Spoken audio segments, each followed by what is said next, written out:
अच्छा गाइस, जो solar growth model है ना, मैंने उसका एक ही क्वेश्चन किया क्योंकि इसका एक ही क्वेश्चन बहुत ज़्यादा लंबा है। ठीक है, तो क्वेश्चन में ये दिया होगा क्यू इज इक्वल टू, इस वाले क्वेश्चन में जैसे ये दिया हुआ था कि Q is equal to K raise power 0.5 L raise power 0.5। ठीक है, और इसके साथ ये दिया हुआ था के नॉट, जिसको हम कहते हैं G D K by D T भी कंसिडर कर सकते हैं या इस तरह है ना। तो के नॉट बेसिकली डेरिवेटिव हम एक तरह का कह रहे हैं, K not is equal to S Q और L naught is equal to N L. ठीक है, और ये हमें पता होना चाहिए।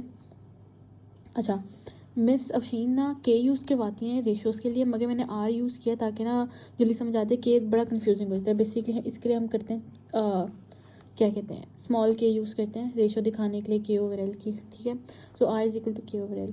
जो सबसे पहला स्टेप तुम लोगों ने करना है वो यही करना है कि क्यू ओवर एल, ठीक है, जैसे ये पिछले साल वाली चीज़ है, क्यू ओवर एल करना है।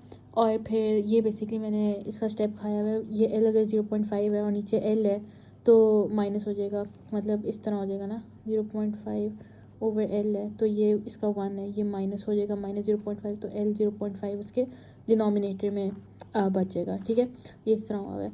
तो ये कि ओवर एल 0.5 का मैंने, क्योंकि हमारे पास ये था, इसका रिलेशन था कि are is equal to K over L, तो मैंने इसे डायरेक्ट लिख दिया कि ये आर की इक्वल है के ओवर एल और रेज़ पावर 0.5, मतलब ये इस तरह भी लिखा जा सकता था ना, 0.5 तो हमें पता है कि लाइक आर के इक्वल है तो आर रेज़ पावर 0.5। ठीक है, अब क्यू ओवर एल था तो Q is equal to L R 0.5 हमारे पास आ गया, एक इसकी इक्वेशन आ गई। ठीक है, अब दूसरा जो हमारे पास था वो हमें पता था इससे कि are is equal to K over L. ठीक है, ये हमने रिलेशन, ये क्वेश्चन में नहीं दिया हुआ, क्वेश्चन में सिर्फ ये 3 चीज़ें दी होंगी। ठीक है, ये हमने खुद ही बताना है। ठीक है, R is equal to K over L है तो K is equal to R L करके फिर इसका क्या करना है कि के को डेरिवेट करना है। ठीक है, और इधर हम यूज़ करेंगे प्रोडक्ट रूल। ठीक है, तो वो बस इसको याद ही कर लो, इसको कुछ इस तरह प्रोडक्ट रूल वगैरह दिमाग में रखने की ज़रूरत नहीं है। ठीक है, तो के को अगर डेरिवेट करते हैं तो के नॉट आ जाते हैं। ठीक है, तो बल्कि एक मिनट, हाँ हाँ, ठीक है, के नॉट आ जाता है, तो K not is equal to R L not plus L R not. Basically पहले हम कहते हैं ना यू, अगर ये यू है ये वी है ना, तो यू वी डैश एल का V dash plus V U dash. ठीक है, तो हमने बस आर नॉट डाला हुआ है, हम कुछ डेरिवेट वगैरह सच नहीं करते। ठीक है, अब उसके बाद हमने ऊपर एक रिलेशन बना लिया, Q is equal to L R 0.5, एक इक्वेशन आ गई के नॉट इज इक्वल टू, ये दूसरी इक्वेशन बना लिया हमने। ठीक है, अब इक्वेशन में हमें दिया हुआ था कि K not is equal to S Q. ठीक है, तो हमने बस इधर क्या किया कि हमने के नॉट की जगह एस क्यू डाल दिया और हमने ये कर दिया, फिर जो हमने क्यू को ऊपर सब्जेक्ट बनाया था वो हमने इधर सब्स्टिट्यूट कर दिया। ठीक है, और हमारे पास ये इक्वेशन आ गई जो ऊपर लिखी हुई है, S L R 0.5 is equal to R N L plus R L R not. ठीक है, उसको डिवाइड बाई एल किया क्योंकि एल सब में था, कॉमन आ सकता था और कैंसिल आउट हो सकता था, तो हमारे पास इक्वेशन बन जाती है S R 0.5 is equal to R N plus R not. ठीक है, यहाँ तक क्वेश्चन ना लिटरली अगर इस तरह के कोई क्वेश्चन आते हैं ना, सेम स्टेप्स फॉलो होने हैं, बस हो सकता है कि वो के 0.5 की जगह 0.6 दे दें और एल 0.4 दे दें, इस तरह करके उनकी पावर चेंज हो सकती है, मगर क्वेश्चन सेम टू सेम रहेगा। ठीक है, स्टेप्स सेम टू सेम रहेंगे।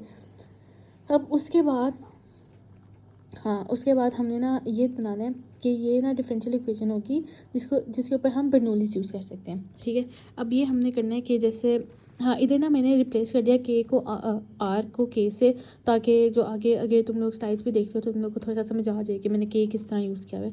ठीक है, तो ये जैसे आर नॉट था, मैंने के नॉट लिख दिया प्लस के एन लिख दिया प्लस एस के 0.5 लिख दिया। ठीक है, अब इसमें हमने हमेशा ना इस फॉर्मेट में हमने ये याद रखना है कि इस फॉर्मेट में होना चाहिए, ये नहीं हो सकता कि एस इधर चला जाए और एन इधर चला जाए। ठीक है, के नॉट के साथ के एन ही होगा। अब इसके साथ क्या करना है कि हमने ये करना है, जैसे के 0.5 है ना, हमने बस इसको, जो बर्नौलीज वाली इक्वेशन थी वो हमने ये किया था ना कि जो लेफ्ट हैंड साइड पे सॉरी राइट हैंड साइड पे इक्वेशन होती थी उस पर सिर्फ कांस्टेंट होता था, उधर के की कोई भी वैल्यू नहीं आ सकती थी। जैसे हमने के टी, आई थिंक हमने के और टी यूज़ किया था, नहीं सॉरी वाई और टी यूज़ किया था। तो इसमें समझ लो कि वाई है के और टी है एज अ, टी तो कांस्टेंट था उधर भी। ठीक है, तो टी है एस। ठीक है, तो हमने इधर ना के 0.5 को कॉमन लिया ताकि इधर सिर्फ एस रह जाए, इक्वेशन की राइट हैंड साइड पर सिर्फ एक कॉन्स्टेंट रहना चाहिए। ठीक है, तो हमने सबको डिवाइड कर दिया के रेज़ पावर 0.5 से, जिसकी वजह से हमारे पास आ गया के रेज़ पावर -0.5 के नॉट प्लस के 0.5, क्योंकि उसके पास पहले ही के था तो इधर 1 है इसकी पावर, तो 1 माइनस 0.5 आ गई, n is equal to S. अब इस पर ना सिंपली बर्नौलीज इक्वेशन का ये मतलब इक्वेशन बन गई जिस पर बर्नौलीज इक्वेशन अप्लाई हो सकता है, ठीक है। तो अब हमने यही करना है, हम ये करते हैं ना कि एन कांस्टेंट के साथ जो भी इंटीग्रेटिंग फैक्टर वाला एक तरह का कह लो इंटीग्रेटिंग फैक्टर की तरह का हम यूज़ करेंगे कि जो भी ये बीच में होगा ना एन के साथ के 0 उसको हम कंसिडर कर लेंगे जेड, ठीक है। तो जी इज इक्वल टू के 0.5 उसको हम डेरिवेट करेंगे और ये क्या कहते हैं इसको, क्या कहते हैं वो है ये चेन रूल वाला बेसिकली हम कह रहे हैं कि D Z by D T is equal to 0.5, इसको सिंपल डेरिवेट करके 0.5 के माइनस 0.5 जैसे सिंपल डेरिवेट करते हैं into D K by D T, क्योंकि देखो इसके अंदर कोई जेड तो है नहीं ना ही टी है, हम के से करें ना तो into D K by D T लिखना होता है हमने, क्योंकि हम ये चेन रूल अप्लाई कर रहे हैं, ठीक है। अब उसके बाद क्या करना है कि जो डेरिवेट कर लेंगे ना, है ना, तो ये देखो ये वाली इक्वेशन और इस वाली इक्वेशन को ये सेम है ना, है ना। अब हमने ना इसको सब्जेक्ट बनाना है ताकि हम फिर इसको रिप्लेस कर सकें।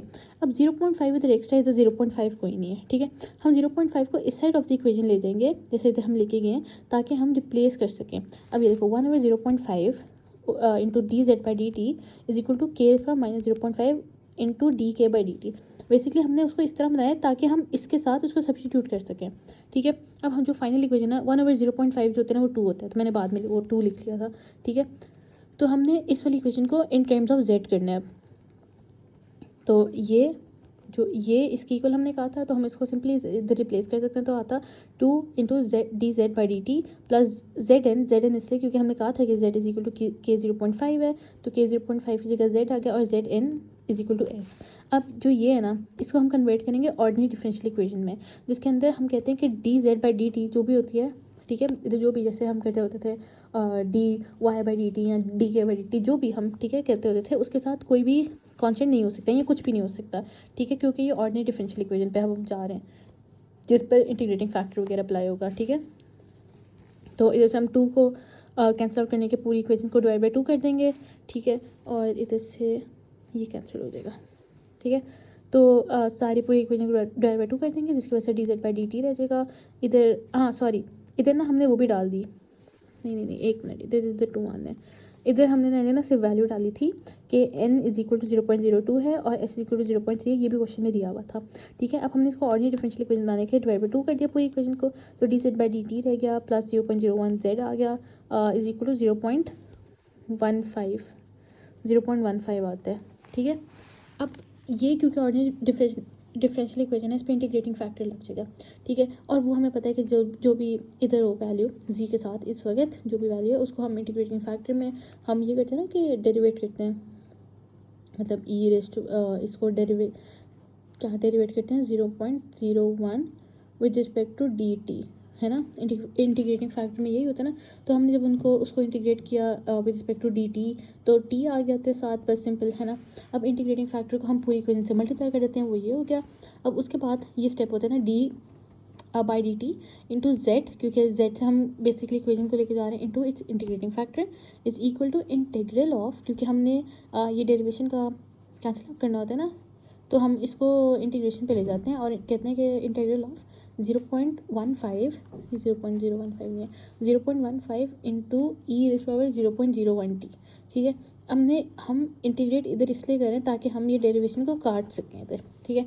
अब सिंपल फिर हमने ये कैंसिल आउट कर दिया तो इंटीग्रेशन करके, तो G into 0 e raise power 0.01 t is equal to 15, इसको इंटीग्रेट कर दिया ना, वो इसकी ई की इंटीग्रेशन पता है ना कि लाइक उसका 0.01 डिवाइड कर देंगे बस सिंपली, है ना। तो 15 into e raise power 0.01 t plus C क्योंकि हमने इंटीग्रेशन किया है, ठीक है। और फिर वही आ गया जी से इक्वेशन आ गई, और फिर हमने जो जी को हमने कंसिडर किया ना कि जी इज़ इक्वल टू के 0.5, है ना।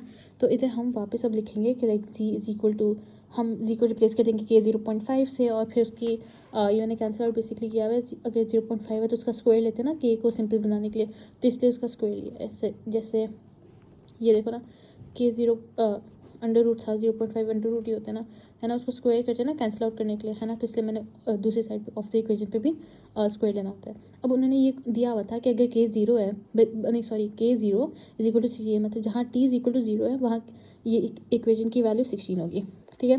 तो इधर 16 था, जब इधर 16 लिख दिया और टी 0 आ गया तो सी आ गया सिंपल, ठीक है। क्योंकि स्क्वायर था तो हमने इधर अंडर रूट दोनों तरफ ले लिया ताकि हमारे पास हम आसानी से वो कर लें, क्या कहते हैं, इक्वेशन सॉल्व कर लें। नहीं तो हम इसको वो करते स्क्वायर को हम सॉल्व करते वो बहुत लंबा हो जाना था, ठीक है। तो फिर हम ये करते हैं कि सी इज इक्वल टू -11 आ जाता है, और हम जो इक्वेशन थी ना ये वाली, इसमें हम सी इज इक्वल टू -7 डाल देते हैं। अब वो हमें कहता है कि इसका पता करो, ये एक मतलब उसका नेक्स्ट पार्ट एक तरह का होगा कि स्टेडी स्टेट है कि नहीं है, ठीक है। तो हमने बस ये करना है कि लिमिट के टी इज इक्वल टू जो भी इक्वेशन होगी और टी गोज़ टू इन्फिनिटी, ठीक है, जैसे ये है। अगर ये ई रेस्ट पावर -0.01 है ना, अगर कोई भी ई रेस्ट पावर माइनस कोई भी वैल्यू है ना और इन्फिनिटी हमें दिखाना हो तो वो 0 दे देता है, जैसे मैंने इधर लिखा है, ठीक है। जिसकी वजह से हमारे पास 15 का स्क्वायर सिंपली 225 आते हैं। अगर ये नेगेटिव ना होती ना यहाँ की वैल्यू, है ना, तो फिर ये इन्फिनिटी आता है, वो हम कहते हैं कि नहीं स्टडी स्टेट नहीं है। मगर क्योंकि कोई ना कोई कांस्टेंट है तो हम कहेंगे कि ये स्टडी स्टेट ही है। और जो सोलर ग्रोथ है ना उसका यही इसी तरह का ही ग्राफ बनता है, ठीक है। इसका और किसी तरह का नहीं ग्राफ बनता। और जो जी 2 to 5 है ना, इसको बस इधर मार्क कर देंगे, ये D K by D T है और ये के है।